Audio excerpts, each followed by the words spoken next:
नमस्कार श्रोते हो, आज आपण आपल्या आकाशवाणी अकोला केंद्राच्या स्टुडिओमध्ये नेत्ररोग आणि retina specialist doctor Saurabh Gadia यांना आमंत्रित केलेलं आहे आणि त्यांच्याकडून आपण अंधत्व प्रतिबंध सप्ताह जो साजरा केला जातो त्या निमित्ताने बातचीत करणार आहोत. नमस्कार डॉक्टर. हॅलो मॅडम, नमस्कार. तुमचं कार्यक्रमामध्ये मी स्वागत करते आहे. Thank you so much. आपण बोलणार आहोत ते अंधत्व प्रतिबंध सप्ताह निमित्त. सुरुवातीला आपण तीच माहिती सांगूया आपल्या श्रोत्यांना. डेफिनेटली. सो अंधत्व प्रतिबंध सप्ताह भारतात दरवर्षी 1 ते 7 एप्रिल या कालावधीत साजरा केला जातो.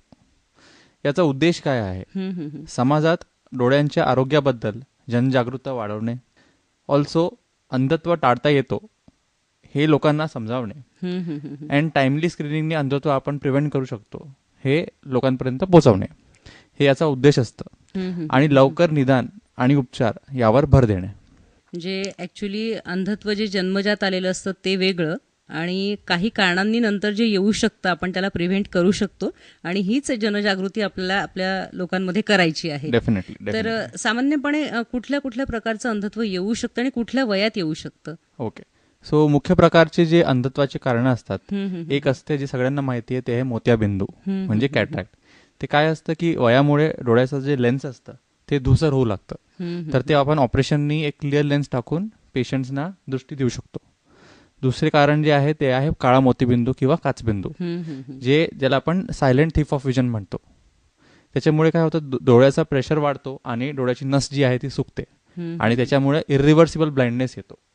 So after every 40 years glaucoma screening खूप महत्त्वाची असते, कारण 40 इयर्स ही एज पण एक रिस्क फॅक्टर असते ग्लॉकोमा किंवा काचबिंदूसाठी.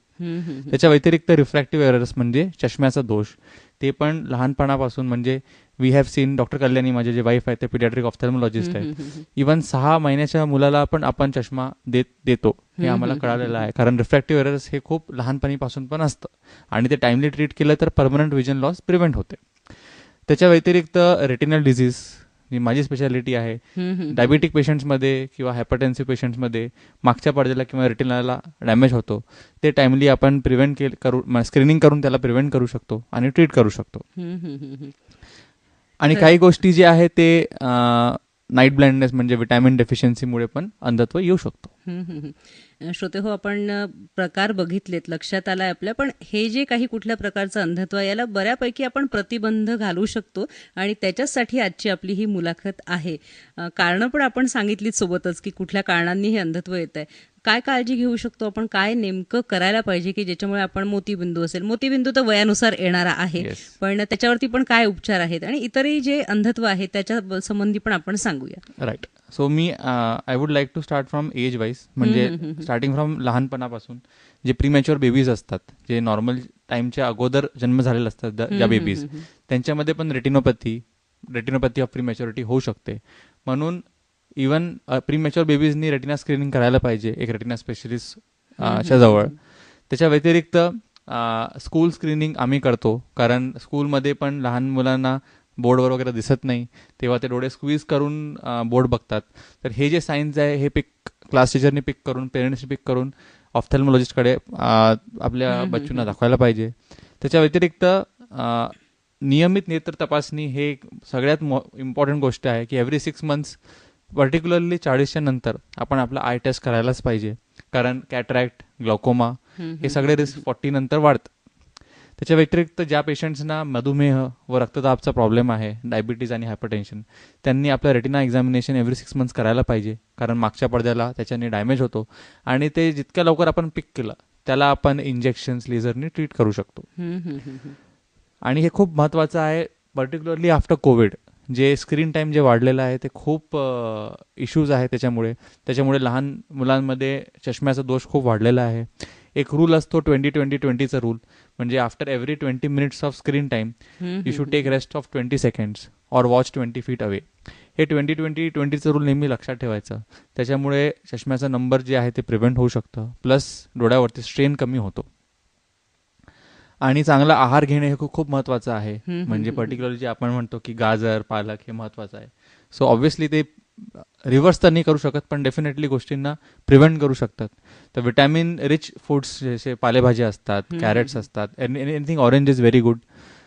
अँड अशा प्रकारचे काही गोष्टी आहेत. प्रोटेक्टिव्ह ग्लासेस वेअर करणे खूप महत्त्वाचे आहेत जेव्हा पण आपण बाहेर असतो तेव्हा. And these are very basic things जे खूप महत्त्वाचे आहेत. खूप छोट्या छोट्या गोष्टी आहे पण अतिशय महत्त्वाच्या अशा गोष्टी आहे. डॉक्टर साहेबांनी आपल्याला सांगितलं आहे की अगदी छोटी बाळं जी आहेत, जी प्रीमॅच्युअर बेबीज आहेत, त्यांच्यासाठी पण तुम्ही त्यांच्या डोळ्यांची काळजी घेतली पाहिजे. ज्यांना काही आजार आहे, डायबिटीज आहे, त्यांनी तर नक्कीच घेतली पाहिजे. आणि सामान्य व्यक्ती जो आहे, ज्याला साधा चष्मा लागला आहे सर, त्यांच्यासाठी सांगू आपण, कारण बरेचदा होतं असं की मलाही चष्मा मी खूपदा काढून ठेवून देते. तो रेग्युलर वापरणं किती महत्त्वाचं आहे हे पण आपण सांगूया. Definitely ma'am. सो आता काय काय म्हणजे आपल्याला काळजी घेणे खूप महत्त्वाची आहेत. फर्स्टली डोळे स्वच्छ ठेवणे व हाताने वारंवार डोळे चोळणं अवॉइड करणे. येस. त्याच्या व्यतिरिक्त संतुलित आहार घेणे, जे मी ऑलरेडी मेन्शन केलेलं आहे. पुरेशी झोप घेणे, दॅट इज व्हेरी इम्पॉर्टंट. कारण जर का झोप बरोबर झाली नाही तर ड्रायनेसचं प्रमाण वाढतो आणि मायग्रेनचा इश्यू पण आम्ही खूप बघितलेला आहे पेशंट्समध्ये. त्याच्या व्यतिरिक्त सूर्यप्रकाशात ग्लासेस वापरणे हे खूप महत्त्वाचं आहे. Even that can trigger dryness and migraine issues. Plus screen time मर्यादित ठेवणे, जसं मी 20-20-20चा रूल सांगितलं, ते खूप महत्त्वाचं आहे. आणि चष्मा असल्यास डॉक्टरांनी सांगितलेल्या चष्म्याचा नंबर वापरणे. प्लस जे मी सांगितलेलं आहे की डायबिटिक, हायपरटेन्शिव्ह पेशंट्स आहेत, त्यांनी रेग्युलरली आपली आय स्क्रीनिंग करायला पाहिजे. म्हणजे होतं असं की सुरुवातीला तुम्हाला चष्म्याची सवय नसते आणि म्हणून तो काढून ठेवला जातो, पण जर रेग्युलर वापरायला सांगितलेला आहे तर तो निश्चितपणे वापरला गेला पाहिजे. अगदी डोळे कोरडे होणे ही जी समस्या आहे ती तुम्ही सहज कमी करू शकता. डॉक्टरांनी आपल्याला सांगितलं की आपण पुरेशी झोप जरी घेतली तरी पण कोरडे डोळे होण्याची समस्या कमी होऊ शकते. त्यासाठी अगदीच तुम्हाला ड्रॉप टाकण्याची गरज पडत नाही, पण जी जी छोटी छोटी काळजी घ्यायला सांगितली आहे ती निश्चितपणे घेतल्या गेली पाहिजे. सर, मोतीबिंदू किंवा काचबिंदू याच्यासाठी पण आपण सांगूया की आपण कसं याला प्रिव्हेंट करू शकतो किंवा त्याच्यावरती उपचार काय आहेत. येस. सो डेफिनेटली मोतीबिंदू तर आपण प्रिव्हेंट करू शकत नाही, कारण you cannot reverse your age. पण मोतीबिंदू प्रत्येकाला येणार आहे आफ्टर सर्टन एज. तर त्याला आपण आता ॲडव्हान्स टेक्नॉलॉजीने सगळं आपण त्याला ऑपरेट करून त्याला आपण ट्रीट करू शकतो. जो धुसर झालेला लेन्स आहे तो काढून सेम पॉवरचा क्लिअर लेन्स आपण डोळ्यामध्ये टाकू शकतो. तर it is hardly 15-20 minutes procedure, पण ते खूप चांगल्या प्रकारे होऊ शकतं. अँड जर का ते आपण डिले केलं तर ते मोतीबिंदू मग डोळ्याला त्रास देऊ शकतं, डोळ्यामध्ये दुखणं वाढू शकतं, डोळ्यामध्ये रिॲक्शन वाढू शकतात आणि ते मोत्याबिंदू काढणं पण डिफिकल्ट होऊ शकतं. सो त्याचं टाईमली सर्जरी करणं खूप महत्त्वाचं आहे.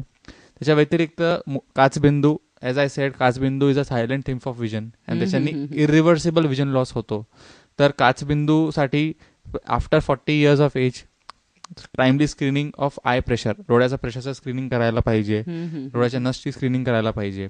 आणि कुठले पण रिस्क फॅक्टर्स असले, for example age of 40 years, diabetes, hypertensive patients, किंवा ज्या पेशंट्समध्ये फॅमिली हिस्ट्री आहे ग्लॉकोमाची, ओके, त्या पेशंट्सनी, हाय मायोपिक पेशंट्स असतात ज्यांना भिंगाचं काचं असतात, त्यांना पण ग्लॉकोमाचा रिस्क जास्ती असतो. तर या पेशंट्सनी डेफिनेटली रेग्युलरली स्क्रीनिंग करायला पाहिजे. निश्चितच हे अतिशय महत्त्वाचं आहे की आपल्याला कुठला तरी आजार आहे, आपल्याला चष्म्याचा नंबर आहे किंवा तुमचं वय आहे, त्यानुसार काय होऊ शकतं हे लक्षात घेऊन आपण दुर्लक्ष न केलेलं केव्हाही बरं.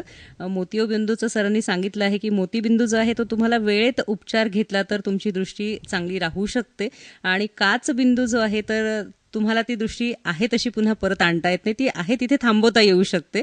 त्यामुळे वेळोवेळी सांगितलेल्या वेळेला आपण आपल्या डॉक्टरांकडे जाणं अतिशय महत्त्वाचं असं आहे. सर, सामान्यपणे आपण आणखीन काय सांगू की आपण काय काळजी घेतली पाहिजे डोळ्यांसाठी, कारण लहान मुलांचं जर असेल तर त्यांना चष्मा लावायची सवय लावणं किंवा इतर सगळ्या गोष्टी ज्या महत्त्वाच्या असतात तर काय आपण सांगू त्या संदर्भात. पर्टिक्युलरली लहान मुलांमध्ये असं आहे की जेव्हा एक टाइम होता 20 इयर्स बॅक, तेव्हा आम्ही खूप खेळायचो बाहेर. सो सनलाईट एक्सपोजर खूप होतं, आणि सनलाईट एक्सपोजर पर्टिक्युलरली हे सायंटिफिकली प्रूव्ड आहे की त्याच्यामुळे मायोपिया प्रिव्हेंट होऊ शकतं, चष्म्याचा नंबर येण्याची शक्यता कमी होते, आणि मोबाईल यूजमुळे ते शक्यता वाढते. पर्टिक्युलरली कोविड नंतर जे आहे ते पेरेंटिंग चेंज झालेली आहे, आणि फक्त जेवणासाठी पण लहान मुलांना जे आहे स्क्रीन खूप महत्त्वाची झालेली आहे. तर ते थोडंसं लहान मुलांना अवॉइड करून त्यांना बाहेर खेळण्याची म्हणजे प्रोत्साहन करायला पाहिजे, ते खूप महत्त्वाचं आहे. प्लस ज्यांना जे डायबिटिक, हायपरटेन्सिव्ह पेशंट्स आहेत त्यांनी असं नाही समजायला पाहिजे की मला काही त्रास नाही डोळ्याने, मला काहीच होणार नाही आहे. मी असे पण पेशंट बघितले ज्यांना 20-25 वर्षापासून शुगर, BP आहे आणि त्यांनी कधी पण आपल्या डोळ्याची तपासणी केलेली नाही आहे, पण प्रत्येक 6 महिन्यात जे आहे त्यांनी आपलं रेटिना चेकअप करायला पाहिजे. So it is like prevention is better than cure. So त्या प्रॉब्लेम्स आपण प्रिव्हेंट केलं तर त्याच्यानी त्रास पुढे जास्त होणार नाही. आपला प्रयत्न तोच आहे आजच्या मुलाखतीतनं सांगण्याचा की सगळ्यांनी थोडी काळजी घ्यावी. काळजी घेतली तर आपण या सगळ्या गोष्टींना थोडं दूर ठेवू शकतो आणि हे सुंदर जग जे आहे, जे आपण जसं बघतो आहोत तसं आपण कंटिन्यू बघू शकू आणि त्याचा आनंद घेऊ शकू. तुम्ही प्रत्येक वेळेला सांगताय की कोविड नंतर म्हणजे मोबाईल बघणं किंवा स्क्रीनच्या सतत सानिध्यात असणं हा एक जवळपास आजारच झालेला आहे. तर त्या स्क्रीनसाठी पण आपल्याला डॉक्टरांनी काही उपाय सांगितले आहेत. 20-20-20चा रूल सांगितलेला आहे. तर या सगळ्या गोष्टींची आपण मला असं वाटतं की थोडं लक्षात घेऊन ते जर फॉलो केल्या तर हे अंधत्व जे आहे त्याला प्रतिबंध हा नक्कीच तुमच्या स्वतःकडनं केला जाऊ शकतो. सर, उपचार जे आहेत तर त्याबद्दल पण आपण सांगूया की काय काय उपचार आहेत. ऑपरेशन असेल मोतीबिंदूचं, किती दिवस लागतात किंवा थोडी भीती असते ऑपरेशन म्हटलं की, तर त्या संदर्भात आपण थोडं सांगूया. Yes definitely. पण आता ऑफ्थॅल्मॉलॉजी म्हणजे डोळ्याची स्पेशालिटी हे पूर्ण टेक्नॉलॉजी डिव्हन स्पेशालिटी झालेली आहे आता. पहिल्याचा काळ होता जेव्हा मोतियाबिंदूमध्ये असे 6-7 टाके घेऊन ऑपरेशन करायचे आणि ते 2-2 तास चालायचं ऑपरेशन. पण आता टेक्नॉलॉजी खूप ॲडव्हान्स झालेली आहे. आता हार्डली 10-15 मिनिटात विदाऊट एनी पेन जे आहे ते ऑपरेशन होतो. ओके, फेको टेक्नॉलॉजी तुम्ही ऐकले असणार, फेको इमल्सिफिकेशन. तर त्याच्यानी खूप इझिली पेशंटची रिकव्हरी पण होते आणि पेशंट इवन नेक्स्ट डे पण आम्ही सांगतो पेशंटला की ते त्यांची ॲक्टिव्हिटीज रिझ्यूम करू शकतात. ओके, तर त्याच्यात भीती घालण्याचा काही प्रॉब्लेमच नाही आहे. अँड नेक्स्ट थिंग इज की रेटिनाचे जे ट्रीटमेंट्स असतात ते खूप महत्त्वाचे आहेत. जर का शुगरमुळे किंवा बीपीमुळे मागच्या पडद्याला त्रास झाला तर त्याला आपण लेझर्स किंवा इंजेक्शननी ट्रीट करू शकतो. आणि या गोष्टीबद्दल लोकांना माहितीच नाही आहे.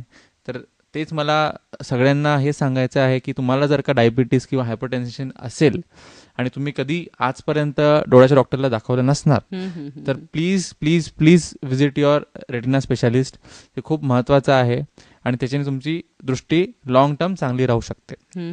अँड काचबिंदू जे प्रॉब्लेम आहे, जे पर्टिक्युलरली या वीकचा थीम आहे ते आहे काचबिंदू अवेअरनेस. तर त्याच्यासाठी मला हे सांगायचं आहे की it is a silent thief of vision आणि तुम्ही रेग्युलरली त्याला स्क्रीन करायला पाहिजे. कारण काचबिंदूनी काहीच साईन्स अँड सिम्पटम्स नसतात. इव्हन काचबिंदू 90% पर्यंत गेला तरी त्याचे काही सिम्पटम्स नसतात. आपल्याला लक्षात येत नाही. थोडा चोरटा आजार आहे, चोर पावलांनी येणार आहे. मोतीबिंदू तरी तुम्हाला कळतो आहे काहीतरी आणि हा कळणार नाहीये. तेव्हा थोडंसं आपण आपल्या डॉक्टरांच्या सानिध्यात राहिलेलं, त्यांच्या संपर्कात राहिलेलं केव्हाही बरं. आणि तो लक्षात कसा येईल सर, कसं समजेल? सो काचबिंदू इट इज म्हणजे 90% ऑफ द टाइम ती प्रॉब्लेम जे आहे ते प्रॉब्लेम ते डिटेक्ट होतं बाय स्क्रीनिंग. ओके, काही असे काचबिंदूचे टाईप आहेत ज्याच्याने प्रेशर खूप वाढलेला असतो आणि त्याच्याने पेशंटला खूप दुखणं वगैरे येतं. पण मोस्ट ऑफ द टाइम जे प्रायमरी ग्लॉकोमा असतं ते असिम्टमॅटिक असतं.